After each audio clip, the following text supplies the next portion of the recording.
When the world needed a hero, fate sent two heroes. Are the stories of a bizarrely dressed man walking around the streets of Chile looking like a supervillain true? That might actually be true. But in this particular story, does he also play a flute? And then we travel to Pennsylvania to meet a family that lives on the outskirts of town, way up on a mountaintop. They're just having a normal American life until the aliens invaded. Today on Dead Rabbit Radio. Down, down. Down, down, down, down, down, down, down, down. Hey everyone, welcome back to another episode of Dead Rabbit Radio. I'm your host, Jason Carpenter. I'm having a great day. I hope you guys are having a great day too. Hope you guys had a lot of fun in between listening to the last episode and listening to this episode. And if you happen to be binging them, I hope you had a really fun minute as you waited for the new episode to start. Speaking of fun minutes, he's really good at killing time, apparently, according to the segue. Let's give a shout out to our newest Patreon supporter, Reese's Pieces. Everyone give him a round of applause. He's back. He used to support the Patreon a long time ago, and he's back just as delicious as ever. Now also holding a bunch of clocks, because that's his thing now, to make the original joke make sense. He walks in, he's juggling clocks, he's riding a tricycle, all the wheels are clocks. Reese's Pieces, and he's made of candy. Reese's Pieces, you're going to be our captain, our pilot this episode. You guys can't support the Patreon, or you guys aren't as delicious. It's fine too. Just help spread the word about the show. Really, really helps out a lot. Reese's Pieces, let's go ahead and hop in the Dead Rabbit dirigible. We are leaving behind Dead Rabbit Command. We are headed out to Jakarta, Indonesia.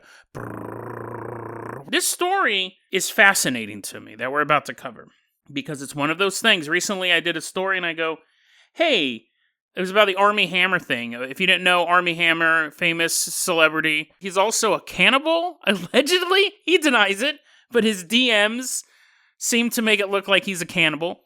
And apparently his ex has come forward and said, don't look in the basement. Because apparently, again, allegedly, he would buy mannequins. This story's just so weird.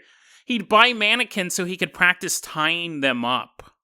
Allegedly, still, that's weird. But anyway, and my thing about that story was, why is no one in the conspiracy community talking about a Hollywood dude who wants to eat people? And I couldn't figure it out. I said maybe it was the election. We have this other story that should be huge news in the COVID conspiracy group. This should actually be, they should make flags of these people. They should hire a Renaissance painter, go back in time, kidnap Leonardo. They should hire a guy to draw a mural dedicated to these two people. This event that I'm about to tell you shatters the mainstream media's view on the coronavirus. It also gets this channel demonetized and this video removed. But I totally believe in the coronavirus. I believe it's real, COVID-19. I'll get my vaccine. But I know there's a lot of people out there who don't feel that way. A lot of people out there think it's overblown, it's a hoax, and I don't understand why this story is on all of their websites. All of them. Let me read you this headline from The Sun. You know you're going to get a good headline when I'm reading it from The Sun. Rona Romp. Nurse suspended. Armie Hammer's like, from rope? Is the nurse suspended from rope? No. Suspended from the job. Nurse suspended after stripping off PPE, which is the personal protective gear. I have to stop and keep cracking jokes and defining words. Nurse suspended after stripping off PPE to have sex with COVID-infected patient in hospital toilet. So what happened was there's a nurse walks in to take care of this patient in Jakarta, Indonesia. This was at the Wisma Atlet Emergency Hospital. I'm sure they love this story getting out there. They have a COVID ward, and then they have the rest of the hospital. And you have this nurse, we don't know his name, we'll call him Jerry. He's walking through the ward. He's wearing all of his PPEs, like the headline said. You kind of know where this story's going. I don't know why I'm building it up. I don't know why I'm building up the dramatic tension. I'm all, will he?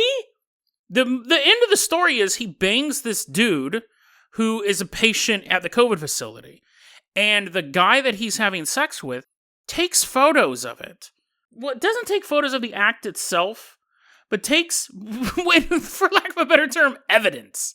Takes photos of, like, their clothes on the ground, like the PPE gear on the ground, and I imagine he's, like, putting emoticons, being like, sexy, and cough, a little coughing, happy face. They have sex in the hospital toilet. Now, this guy, this nurse, knows that the patient has COVID-19. He's in the COVID ward. It's not like he was there for a car accident and then got diagnosed later. But apparently, I don't know if they matched up on Grindr or something like that, and the location thing was all bing, bing, and he turns and he looks and it's the COVID ward. He bangs this dude. Now, there's two parts to this story. I mean, other than the COVID sex. One, in Indonesia, they have these really strict anti-pornography laws. So because the guy was taking photos and being like, ooh la la, me had sexy time in the hospital, they're both facing 10 years in prison. It's like decency laws. So now there's an emoticon of a sad smiley face behind jail bars. Like, I don't understand. If you're in that country, you should know the laws. But they're both facing 10 years in prison for this. And that's just a human tragedy. That's an overblown thing. That's an overblown sentence for that. But this is what the real kick in the pants is. This is what the real pull on the catheter is. The guy has COVID. The nurse goes in. They have sex. The nurse was tested, was not COVID positive. The guy who was in the ward still had COVID after the sex. That didn't cure it. That wasn't a cure that was being promoted on some health site. Darkoutpost.com's like, if you have man-on-man sex, your COVID will go away. No, they didn't say that. That was just a joke, because I don't know how litigious they are. But it wasn't that. The guy who had COVID still has COVID. But the guy who had hot, sweaty, hospital toilet sex with him did not catch COVID. So, guys, I don't understand why this is not a rally cry. Again, I know that COVID's far more complicated than that, and I do believe it's real. However, there are a lot of people who don't. Why aren't they talking about this story? Why aren't they saying, hey, man, why do I gotta wear my mask at Walmart? Two dudes had butt sex in Indonesia, and they didn't get it? Well, one of them did, but he already had it. But I can't buy grapes? I can't buy grapes at Walmart? What is this? I'm not saying that's a valid argument. I want to be very, very clear to the person who's going to delete this video. I'm not saying that's a valid argument. What I don't understand is why they're not making that argument. Why is it that I can't eat inside a Taco Bell, but these two dudes can roll around on a dirty hospital floor, and one of them gets up and just goes home? He's totally fine. So, I don't understand it. This was one of those stories that I sat on for a while. No pun intended. And I thought someone's going to start talking about this. This is going to be big in the conspiracy theory community because all of those reasons I gave. But nope.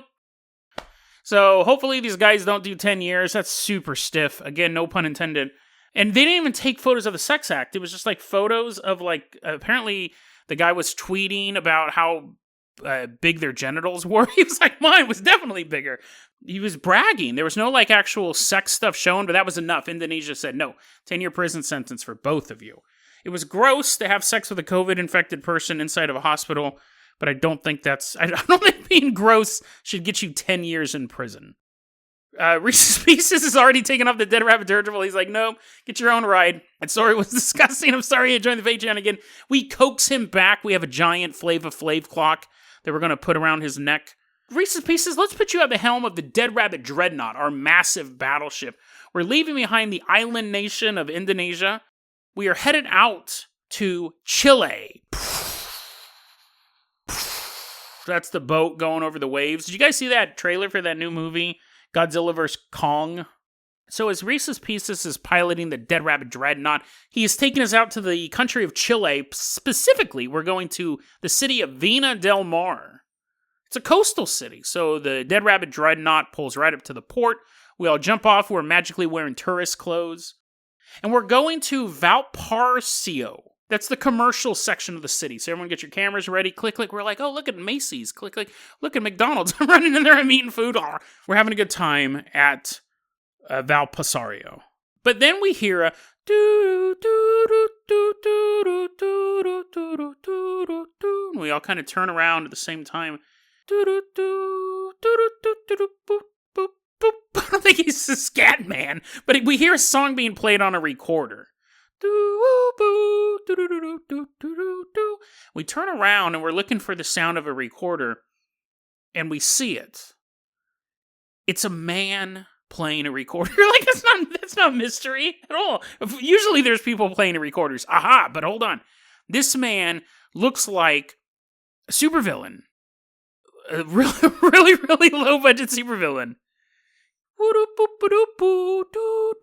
He's dressed in rags. Now, not like Tom Sawyer rags, like jeans that are a little roughed up and these patches. No. He's wearing a rag over his head. And then he's wearing like a rag jacket. Just rags and then rag gloves. And then like he's just a big old rag. It's hard to describe. It looks like somebody threw a bunch of dirty rags out of a window and they just landed on someone. You really have to look at a picture of him, and it's kind of hard to do a podcast where you talk about pictures. There's more to the narrative than just what he looks like. But he looks like a villain. He looks like a henchman in like some 80s cartoon or something like that. He just looks like a villain. He looks like a terrible person to hang out with. Because nobody likes hanging out with a rag man, right? He has rag shoes. How do you even have... Are those even shoes at that point? They're just rags wrapped around your feet. He's all rags all the time. But he has 3 holes cut in his mask. And for his eyes and his mouth. Obviously, how else is he supposed to play the recorder? Now, you may think, Jason, is this some creepypasta that you found? There's no guy walking around who's made of rags in Chile. There is. There's actually photographs of this dude. And not like blurry photographs that someone took, just a pile of rags laying on the ground. They're like, hey, Jason, love your show. Here's a pile of rags in my bathroom. I think it's a dude. He puts a recorder next to the pile of rags. No, this guy has been hanging out in Chile for the longest time. He's there almost every day. And he sits there and he plays as a recorder. Now, he does talk, but apparently there's no audio footage of him talking. But he does speak to people. Usually, when dogs show up, he hisses at them. He doesn't like dogs. The dogs run away. He does that, and sometimes he'll just walk around following people. Very, very unsettling man to be followed by. Anyone playing a recorder obviously has some sort of mental issues. And he's also all dressed in rags, so it makes it even creepier. And sometimes he just isn't playing music. He'll just stand on the street corner staring into space. Now, it's interesting because he's real. This is a real guy there's photos of. He'd be similar to the Catman of Greenock, it's like kind of a local legend, but he's real. It'd be similar to Aki in Britain, who's was climbing on top of muscle people. You're like, what? That's totally bizarre out of context. I'll put those in the show notes, but just kind of weird local people. So, of course, people make up origin stories for this guy, because even though he talks, he doesn't really explain things. So some people say that it's a fictional character, not that he doesn't exist. You're like, damn it, Jason, no. Not that he doesn't exist, but it's a gimmick the homeless people have come up with. Some people say it's like a group of homeless people who are switching because he's not playing the recorder good. Let's just get that out of the way. Don't go down there if you want to hear a concert. He sucks at it. He's playing a children's instrument. Sorry, professional recorder players, but it's a children's instrument. It's made of plastic, okay? I don't even know if there are professional recorder players, but I'm sure there is one. At least one. This guy. So they think it may be different hobos in disguise. Hey, Larry, let me wear the rags today. What? No, these are my rags. You go get your own rags. They're free. I mean, they're just rags. You don't need any special rags. Some people say that's that. Some people say it's a guy who's hideously deformed, and what better way to take attention away from your deformity than to cover yourself in filthy rags? Right? Just wear a business suit. And everyone will be like, hey, you look really good. Because you're wearing a business suit. Some people say it's just a street artist looking for some street cred. It's like a Banksy, but smellier and playing a recorder. But there are other origin stories involving him. This is the most colorful one. A long time ago. Not like ancient times. This guy is in some sort of vengeful recorder spirit. He's like, call my instrument a child's thing, will you? I'll last 1,000 years on the streets of Chile. No. A long time ago, 30 years ago, there was a man, we'll call him Johnny Rags. Johnny Rags had 2 beautiful children, a little boy and a little girl. And then one day, Johnny Rags was just working at the rag factory. He fell into a vat of rags. He's like, no, that'd even be a better story. He's working at the rag factory, and his daughter is murdered. And he just can't console himself. He's like, oh no. And the son's like, sorry, Dad. He's like, no, I don't like you as much. My daughter was my favorite. So in his rage and misery, I'm reading this quote here. In his rage and misery, he set his house on fire with him and his son inside. I told you he didn't like the son. I told you. He's like, oh, I wish my daughter was here. He sets the fire with him and his son inside. It says, for some reason, He was the only survivor. So now he roams the streets playing the flute his daughter used to own.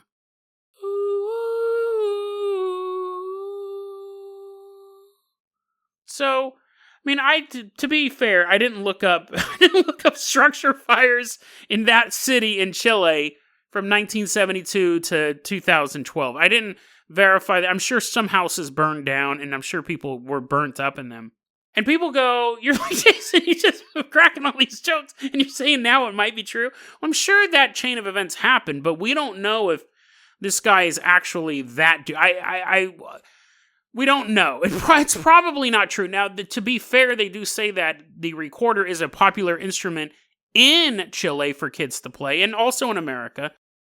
It's possible, but again, there's no verification for that. That really sounds so overly dramatic.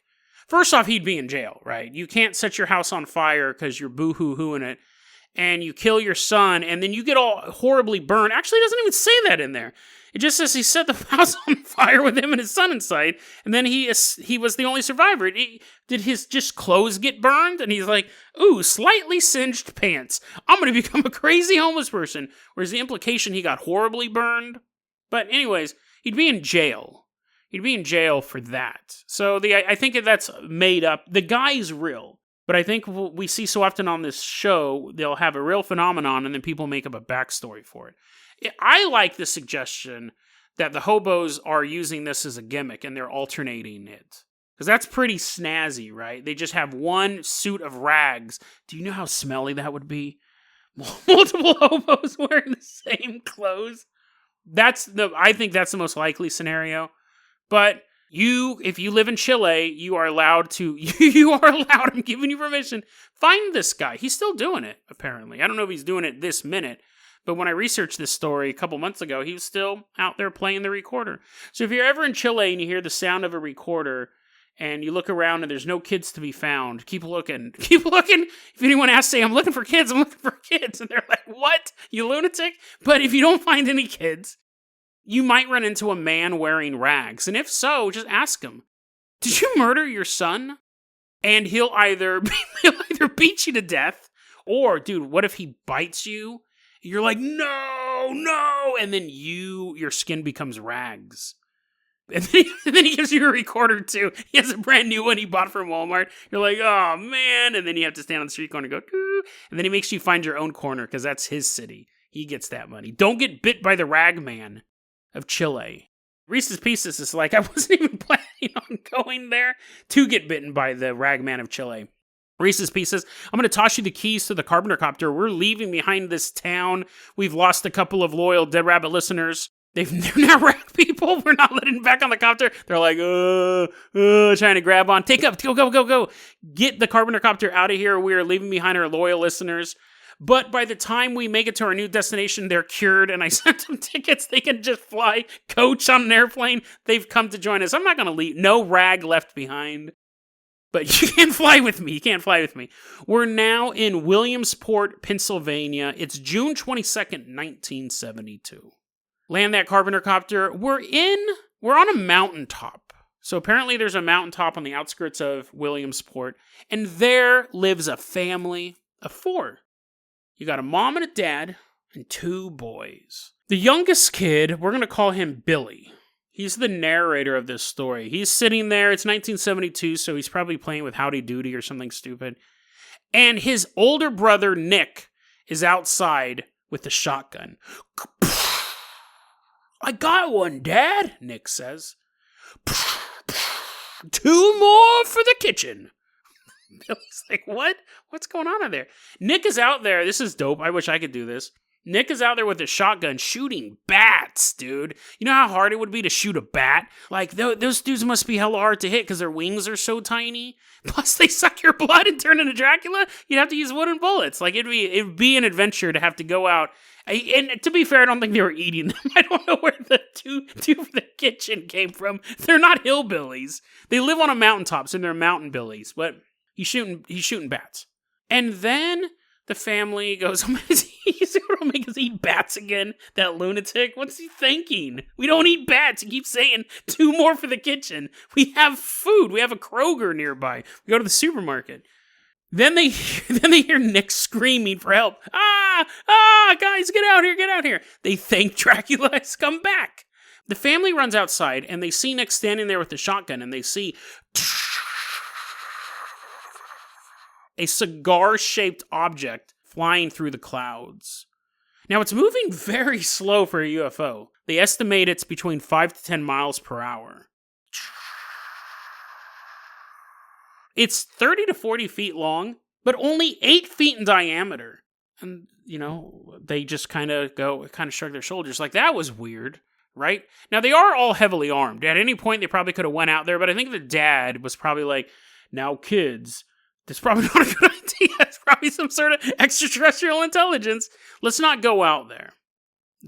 Let's not. Let's pick up these bats and feed them to the dog. And Nick's like, oh, man. A couple days later, Dad goes to use the outhouse. Now, I originally said they weren't hillbillies, but they do have an outhouse. Their toilet is not built into their house. So he's walking out there with a newspaper and an old corn cob to wipe his butt. He's walking out to the outhouse. And then he walks back in. And everyone's like, that's weird. Dad usually takes way longer to defecate in the outhouse. He's normally reading the paper. He walks back in and he goes, Nick, grab your shotgun. Nick's like, what? We're going to get more bats? Nick grabs the shotgun. Dad walks over and he grabs a 50 caliber flintlock rifle. He's like, let's go. They walk outside. Now, at this point, the mother, who I assume is armed with like dual pistols, and then the little brother, Billy, they walk out on the porch as well. And as the dad and Nick are standing there, in the woods, about 100 yards away, there's a forest. They're looking into the forest, and they see hundreds of sets of glowing green eyes staring back at them. Now, no shots are fired. They just watch these eyes from 100 yards away. There's no movement on that side as well. The family fitfully sleeps that night. Next night, Dad is watching a little bit of television. Brand new episode of MASH. He doesn't know what's going to happen. It is not in reruns in 1972. He's watching MASH. The rest of his family's asleep. And then he goes, oh man, you know what I really have to do right now? I have to go use that outhouse. I didn't get to use it yesterday because all the green eyes, but I got to use it now. So he gets up. He can't pause it. He actually has to get up during a commercial break. That's how it was when I was a kid. You don't know if you're going to be able to poop quick enough to come back and watch the rest of MASH. He walks outside, and then the family is woken up by him yelling, get the guns, get the guns. So Nick runs, grabs a shotgun. The rest of the family comes out. The mom gets her rocket launcher. They come out onto the porch. 50 yards away from the house is a little grove of peach trees, a little shed. There's a stone wall closer to the house, so they're looking over this stone wall to see this grove of peach trees, to see this shed. But what they see standing in the peach trees is 3 sets of glowing eyes. Now, these eyes are actually bigger than the ones they saw before, and they're not bigger because they're closer. They're actually physically bigger. They could tell that even in the distance, those were small creatures, whatever they were. These are very big creatures. There's only 3 of them now, and they said the eyes are all sitting about 3 feet off of the ground. And they're watching these eyes. They're watching back. Now, at this point, Dad's like, listen, okay, the last time is kind of spooky. That we should have done something with the cigar shape, i.e. we should have moved out of the area. But he wants to know what these things are, so he actually goes around the wall, and he gets to his pickup truck. And he drives his truck towards the peach grove. Now, his intent isn't to, run them over. His intent is to see what they are. So he turns on his high beams, and you still can't see anything. You can see the eyes, but he can't make out what these figures are. Nick's ready with his shotgun. He's standing by the stone wall with his shotgun. Billy and the mom are still on the patio. And the dad gets out of the truck, has his 50 caliber flintlock rifle, and begins walking towards the eyes. And at that point, the mother screams, don't. Stop where you are. Don't get near him. And the dad looks over at the mom. He nods. Mother knows best, right? That's what the show is, right? Mother knows best. He looks at her. He nods. And then he takes aim with his rifle and opens fire on these eyes. Without any order needed, Nick also begins just letting loose with his shotgun from over the stone wall, shooting at these eyes. They're hitting these 3 sets of eyes from 2 different angles. The eyes don't move. They just continue to stare from the darkness. At some point, the family, I don't know, runs out of ammo, or they just get bored, or the commercial breaks over on MASH. But the eyes don't give, but they eventually just kind of pack it up, and they go, well, let's go inside. That's an interesting point, because on one hand, you would think would you stay out there all night looking at the eyes, or at a certain point, would you go back inside? Because if you get cold or bored, or you think maybe I'm just seeing something, like you would think the eyes would disappear first, but there's no note in the story like they shot him and the eyes vanished. The eyes were still there. But they do end up back inside the house. The next night, it's not time to use the outhouse. I'm sure at this point, Dad is pooping during the day, but he does look out the window, and the eyes are back. This time, there's 3 sets of eyes, and they're 3 feet off of the top of the stone wall. They're now maybe 15 yards from the house. Dad and son, they probably have their guns to the ready. They probably didn't even put them away for the night before. They grab their weapons, they step out on the porch, they just begin unloading into these eyes. These unmoving sets of eyes that are standing on top of this stone wall. The dad actually walks up and places the rifle right between the eyes and pulls the trigger. The eyes don't move. But they never returned after that night. After they emptied all their ammo into these things, after these point-blank shots, the eyes never got closer to the house. I got that story from ThinkAboutItDocs.com. They got it from NUFORC, which is the National UFO Reporting Center. It's an interesting story because you have humans engaged in a firefight with eyes, and not just eyes that are rolling around on the ground, eyeballs, but with alien or so. The fact that we see the UFO in the beginning makes us think these are aliens. The fact that they're 3 feet off the ground makes you think it's some sort of gray alien. As I was telling the story and reading the story, I imagined them as the typical big teardrop eyes that gray aliens have, but glowing. There's a lot of interesting stuff that we can really dissect with this one. What happened to the hundreds of eyes in the forest? What was that? And then, of course, we have the skeptical thing, too. I got to throw this in there, that it was not that the story was made up, but that they were seeing some sort of phenomenon. The guy is shooting at a bunch of fireflies that are floating around, and they all happen to form, they form a fist, and they're shaking. It's fisted them. You know, it could have been a natural phenomenon, and that would explain why the bullets were having no effect on him. That's why they weren't changing when they're being fired upon, because it's just this natural event. But looking at it from a paranormal event, you know, I do like to put the skeptical answers in here as well. Looking at a paranormal event, why were there hundreds of eyes to begin with, and then just the 3? What happened to those other sets of eyes? Did they go out to investigate other homes in the area? Why did the aliens only get so close to the house and retreat, and they were never seen again? Did they eventually, was it that they weren't seen again?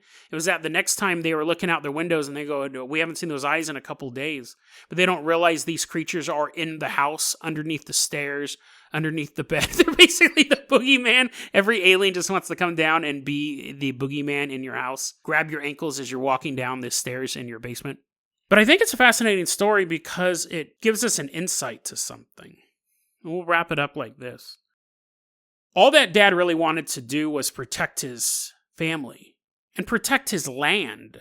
This was a place that him and his family called their own. It should be a safe spot. And when this intruder shows up, they do what you would do to protect your place. You attack them. But the bullets had no effect. These aliens were completely undaunted. Really, the fact that they were getting shot at didn't affect them. They simply got closer and closer and closer. They didn't care. All these weapons that we use to shoot bats and dogs and bears. I don't know who's shooting a dog, but these weapons that are used to kill animals and men had no effect on these creatures. And as I finished that story, I kind of sat back and thought, this could be a parallel to what humanity is facing. This family in Pennsylvania saw a phenomenon that was sets of glowing eyes staring at them from the darkness of the forest. But humanity may soon experience a different phenomenon. We may see the lights of 1,000 starships staring back at us from deep space. And as the governments of the world try to figure out a way to protect us, to protect this planet, they'll turn to the one thing humans know best: weapons. And as we stand there and watch the world's militaries fire their missiles, watch these advanced weapon platforms shoot out of silos across the planet and streak through the night sky towards the alien invaders, will we see them impact these starships and tear through them in fire and flame? Or will all of our weapons be as useless as an old man's rifle and his son's shotgun? When the aliens show up, do we stand a chance? That's a question we won't know until it's too late to change the answer. deadrabbitradio@gmail.com is going to be our email address. You can also hit us up at facebook.com/deadrabbitradio. Twitter is @deadrabbitradio. Dead Rabbit Radio is the daily paranormal conspiracy and true crime podcast. You don't have to listen to it every day. I'm glad you listened to it today. Have a great one, guys.